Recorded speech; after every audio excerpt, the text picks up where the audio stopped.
বুঝতে ভয় পায় আমি তাকে ঘৃণা করি।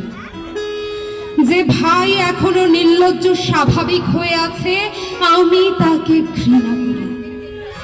যে শিক্ষক, বুদ্ধিজীবী, কবি ও কেরানি প্রকাশ্য পথে হত্যার প্রতিশোধ চায় না আমি তাকে ঘৃণা করি।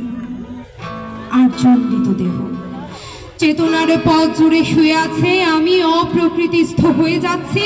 8 জোড়া খোলা চোখ আমাকে ঘুমের মধ্যে দেখে। আমি চিৎকার করে উঠি, আমাকে তারা ডাকছে অবিনায় উদ্যানে সকল সময়। আমি উন্মাদ হয়ে যাব, আত্মহত্যা করব, যা ইচ্ছা চায় তাই করব। কবিতা এখনই লেখার সময়।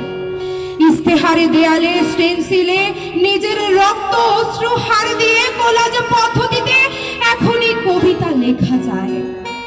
তীব্রতম যন্ত্রণায় ছিন্ন ভিন্ন মুখে, সন্ত্রাসের মুখোমুখি, ভ্যানের হেডলাইটের ঝলসানো আলোয় স্থির দৃষ্টি রেখে এখনই কবিতা ছুড়ে দেওয়া যায়।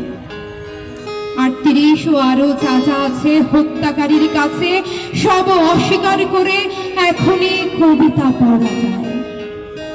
লকআপের পাথর হিমকক্ষে ময়না তদন্তের হ্যাজাক আলোয় ঝাঁকিয়ে দিয়ে হত্যাকারীর পরিচালিত বিচারালয়ে মিথ্যা অশিক্ষার বিদ্যালয়তনে শোষণ ও ত্রাসের রাষ্ট্রযন্ত্রের মধ্যে সামরিক অসামরিক কর্তৃপক্ষের বুকে কবিতার প্রতিবাদ প্রতিধ্বনিত হোক। বাংলাদেশের কবিরাও মুর্দার মতো প্রস্তুত থাকুক। হত্যার শ্বাসরোধের লাশ নিখোঁজ হওয়ার স্টেনগানের গুলিতে সেলাই হয়ে যাবার জন্য প্রস্তুত থাকুক। তবু কবিতার গ্রামাঞ্চল দিয়ে কবিতার শহরকে ঘিরে ফেলবার একান্ত দরকার। এই মৃত্যু উপত্যকা আমার দেশ নয়, এই জল্লাদের উল্লাস মঞ্চ আমার দেশ নয়, এই বিস্তীর্ণ শ্মশান আমার দেশ নয়, এই রক্তস্নাত কসাইখানা আমার দেশ নয়। আমি আমার দেশকে ফিরে কেড়ে নেব, বুকের মধ্যে টেনে নেব কুয়াশায় ভেজা কাশ বিকেল ও ভাষা।